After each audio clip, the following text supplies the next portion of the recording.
The audio recordings were damaging to me, to my defense. Prosecutors say 48-year-old Jay Witt will serve a mandatory 22 and a half years in prison. They feared no gang, no cop, no rival. But what happens when the only thing left is a lifetime behind bars?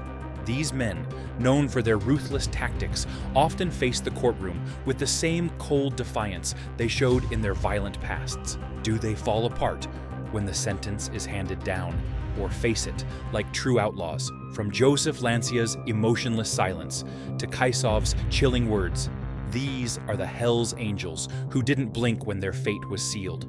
How do the most dangerous members of this outlaw club react when justice catches up with them? Roughly a dozen members of the biker gang were in the courtroom for Lancia's final moments of freedom. In the ruthless world of the Hell's Angels, there are few figures more infamous than Joseph Lancia, a man who rose to power as the leader of the Hell's Angels in Rhode Island. His reign was marked by violence, intimidation, and a defiance of the law that left many in fear. Lancia's most notorious moment came in 2019, when he was involved in a cold-blooded attack. He was captured on the clubhouse's own surveillance system and was key evidence against Lancia. Roughly a dozen members of the biker gang were in the courtroom for Lancia's final moments of freedom.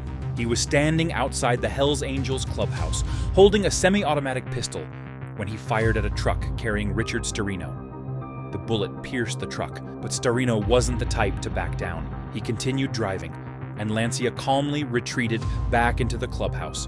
The Rhode Island State Police quickly raided the clubhouse, finding weapons and ammunition, but Lancia seemed to be one step ahead. Although he was arrested and charged with assault, he managed to secure bail. However, things took a darker turn in 2020, when Lancia was involved in another fight at a different clubhouse, violating his bail conditions. When he stood in court for his sentencing, his lawyer painted a picture of a misunderstood man, but the judge wasn't moved. Lancia was sentenced to 15 years in prison for his role in the shooting, but what was most striking was his reaction. During the verdict, Lancia remained silent, emotionless and defiant, refusing to speak or show any remorse. It was as if the sentence didn't bother him at all. For killing William Furlong. Authorities say Witt was a member of the Hell's Angels and Furlong was a prospective member. Then there's the case of Jay Witt. On July 14, 2013, William Furlong, a 48-year-old prospect, a member in training of the Hell's Angels, was found dead inside the Omaha clubhouse.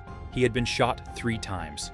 Surveillance footage showed Witt and his girlfriend entering the clubhouse around 2:15 a.m., with Furlong arriving just before 5 a.m. Later that morning, Witt and his girlfriend were seen leaving with a plastic bag, and Witt was observed wiping down door handles, possibly to remove fingerprints. Witt was initially charged with second-degree murder and claims it was self-defense. Just before trial, he pleaded no contest to manslaughter, though he said he was defending himself. Initially charged with second-degree murder, Witt eventually accepted a plea deal. He pleaded guilty to manslaughter, use of a deadly weapon, and possession of a weapon by a prohibited person. In October 2014, he was sentenced to 30 to 40 years in prison, with eligibility for parole after serving 17.5 years. There's always a question with that. We know he's responsible for it, but the people who know what happened in there are the person who was killed and the defendant. So, on September 25, 2019, Witt died at the age of 53 while serving his sentence at the Nebraska State Penitentiary. At the time of his death, he was being treated for a medical condition. As required by state law, a grand jury was convened to investigate the circumstances surrounding his death. Guilty of killing 3 men from Pittsfield. 22 News I-Team reporter Ryan Walsh was in court today as those verdicts were read. Adam Lee Hall's name is forever tied to one of the most chilling murders in recent history.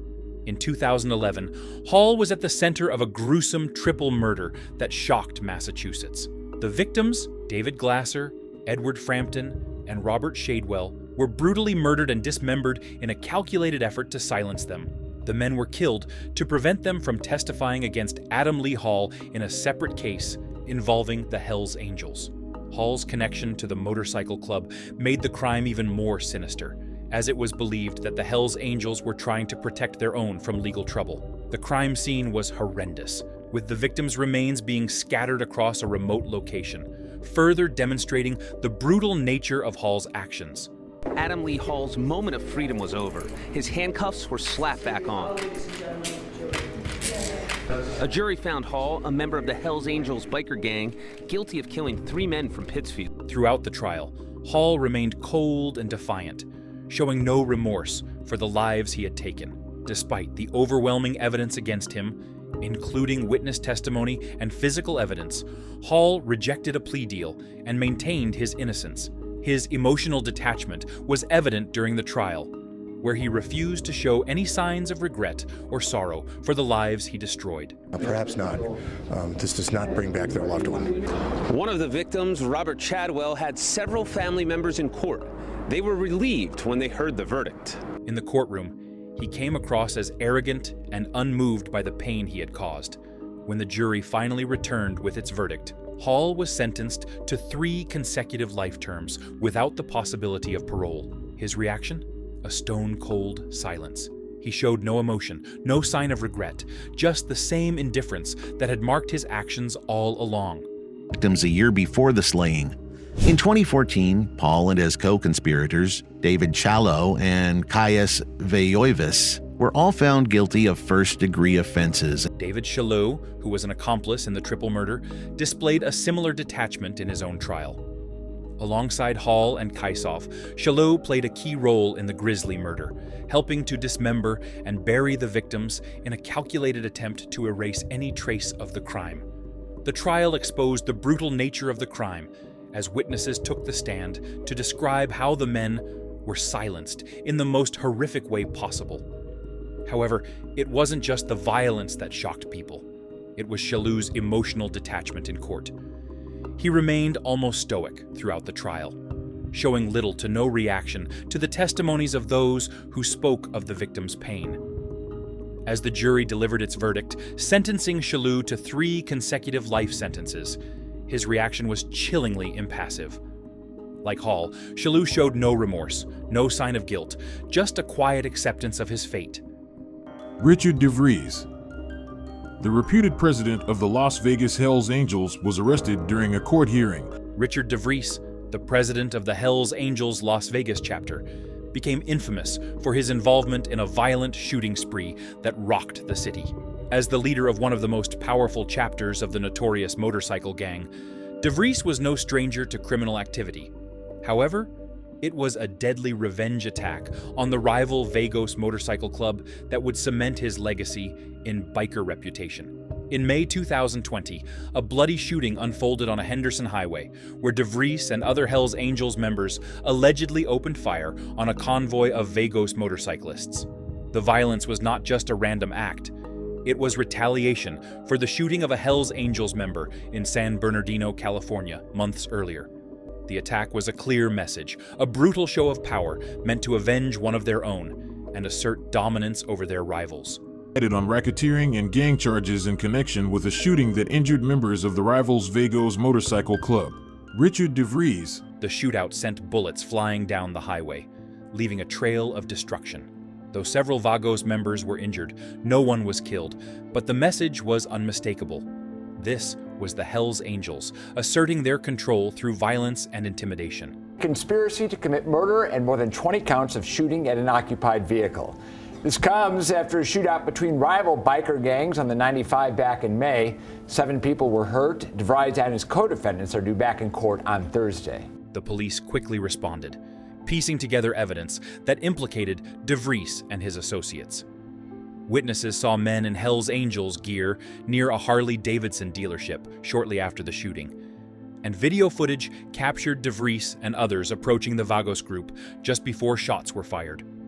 The investigation was tense, and the stakes were high, especially as prosecutors began to allege that the Las Vegas chapter had been operating as a full-fledged criminal syndicate. West of Wagon Wheel Drive, a 7th person, who prosecutors said was a Hells Angels member, also arrived at a hospital with injuries following the confrontation. During his hearings, DeVries maintained a cold, emotionless demeanor. Despite the weight of the charges, including conspiracy to commit murder, attempted murder, assault, and the discharging of a firearm into an inhabited building, DeVries showed no signs of remorse or fear. His stoic behavior in court was a testament to the hardened nature of the Hells Angels leadership. Even as the legal battle intensified and bail was set at a staggering $250,000, DeVries remained unshaken, displaying the same unflinching confidence that had helped him rise to the top of the Las Vegas chapter.